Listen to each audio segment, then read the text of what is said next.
What up, y'all? JP Breganza here, and you're listening to alldayplay.fm, baby, out here in Oakland, California. Let's get it. Yeah!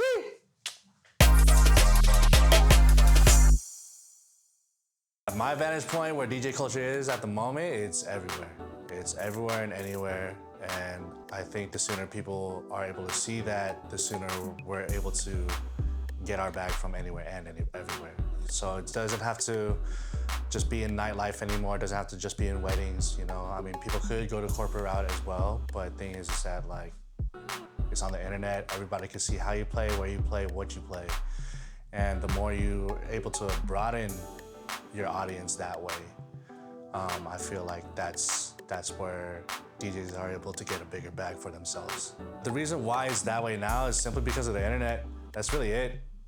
There's nothing else to say about it. I mean, I'm tired of just recap videos from nightclubs of just shots of women shaking their ass in front of the camera or bottle girls pouring shots into dudes' mouths. I'm like, okay, the party looks crazy, but what did they play? I want to know what they play. I want to know what the venue was all about. I want to know what kind of theme the night is.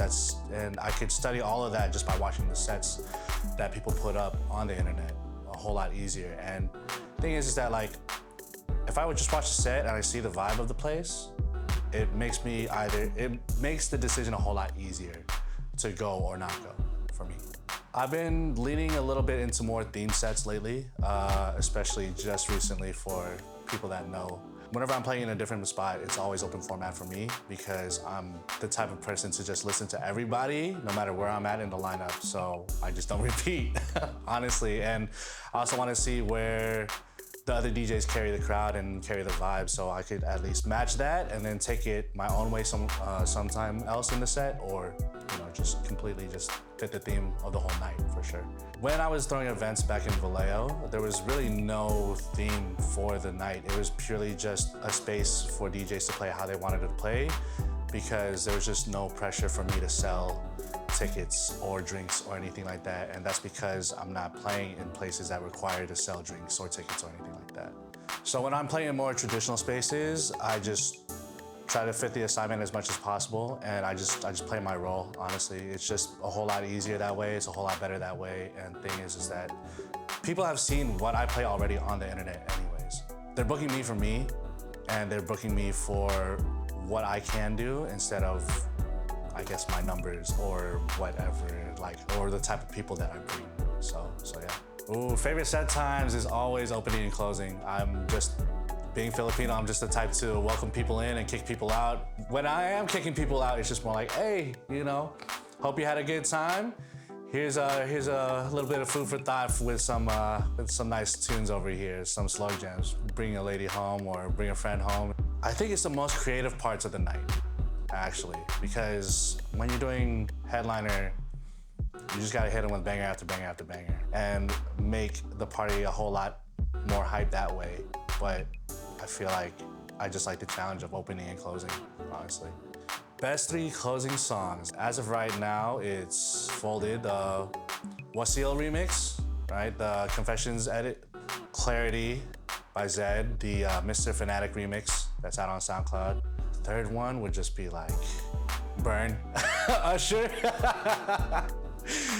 Just to see if dudes will cry in the club and stuff like that, so just for fun. I can't trust myself doing back-to-back, because first time I did back-to-back with my mentor, we were both killing it in the venue, and then all of a sudden she just threw this super slow Chinese song at me and killed the whole dance floor and was like, let's see if you can recover from this real quick. And then, yeah, I had to do that within like 2 songs before she hopped back on. And I threw it right back at her. So I'm the type to start pranking people if I ever do a B2B. So I think solo is just fine for me. So the way I got myself started from DJing was I used to host fundraiser events on Twitch for mental health awareness. And the thing was that this was when I was first introduced to the Twitch DJ community. And I was just like, oh, I want to be a part of this, but I'm not a DJ, so how can I contribute? So I took my skills in video editing and live production and wanted to produce a show for DJs to come through and perform their sets while we're raising money for mental health awareness. After 2 successful sets where I basically promoted, edited, designed, and curated the lineup, you know, all on my own with the help of other people from the DJ community like Tricks a Million and Psychology Department. My mentor was like, "You're gonna headline your own show one day." And I was like, "What do you mean?" And then she threw her SB3 at me, and that's it. Actually, yeah, she threw her SB3 at me just a couple days, just a couple days after it, and I just went at it. So yeah, that was it. And I just been doing that for the past 5 years. Favorite DJs as of right now. Everyone says this on these interviews, right? There's way too many. I'm just really enjoying what Miles Medina is doing. That mind is so insane. I don't know what goes on in his mind, but he's crazy. He's absolutely crazy. There's also DJ Mia Moore from London, who's just been killing it out there. Just hearing her story of how she's a Filipino DJ from London that has a super supportive family, just backing her, it just makes me go like, man, like, why can't all Filipino families have that kind of backing for their creative kids like that? Seeing her go at it and touring all over the world right now is really cool. Shout outs to her, and then definitely loving what Jug Mac is doing with Barrio Bounce. Honestly, just bringing that kind of sound into the States and bringing it all over is really cool. I mean, there's plenty of other DJs that have been playing budots out in LA with Manila Sound and stuff like that, but nah, Jug, the way that Jug is presenting it to everybody, I think it's really cool. So those are my favorite 3 DJs right now. Remixes versus originals. So at first when I started DJing, I was all edits all day, just because I was so used to just hearing the originals on my own. I felt like I wanted to find the craziest edits to separate myself from other DJs. But then I came to soon realize that originals are just for me, honestly. Like, I love originals, but there's always a time and space for edits. Especially when I host my own events, I always try to put in a mix of the two. I'm more of an originals guy at the moment. Throwing events, you can't expect anybody to show up. You just gotta keep doing your thing.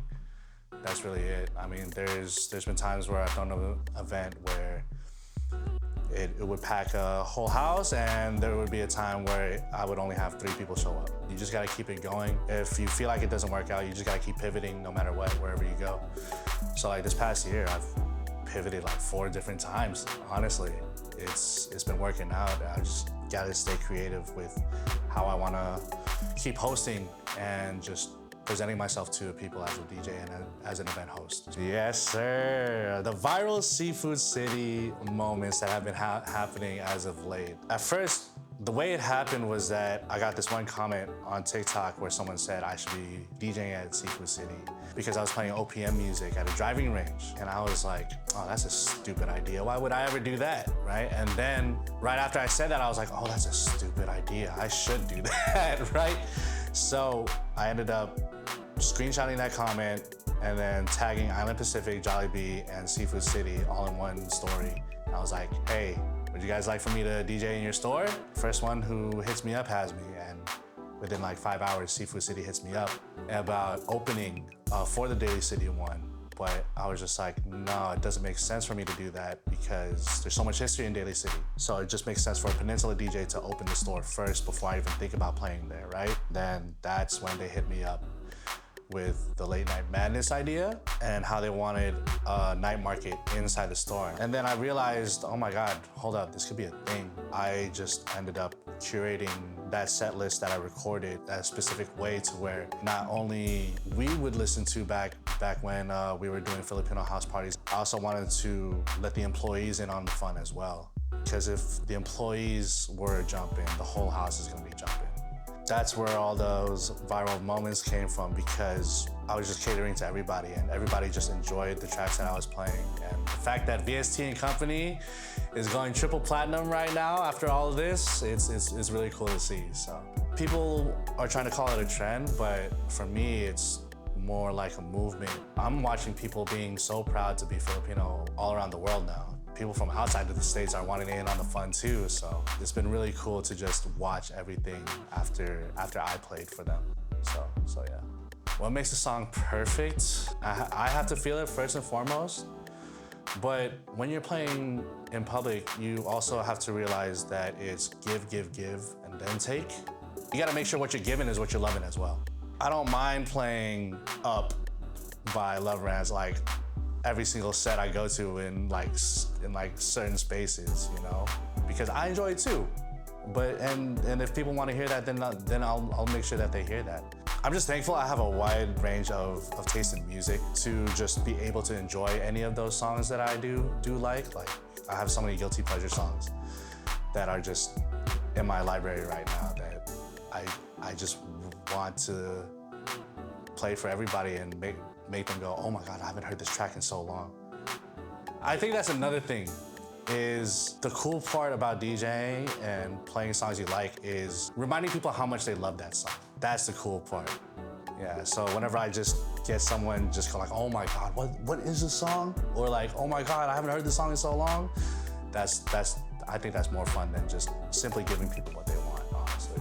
You know, I was building it last night and I realized that it's nothing I want to play, so I'm just gonna, but I'm sticking to what I said that I'm gonna play, for sure. But we're just gonna go at it, have fun, you know? Just freestyle it, see what we got, so yeah. What up, guys? It's JP Breganza, and you're listening to ADP.FM out here in Oakland, California. Let's get it, baby. Yee! Let's go.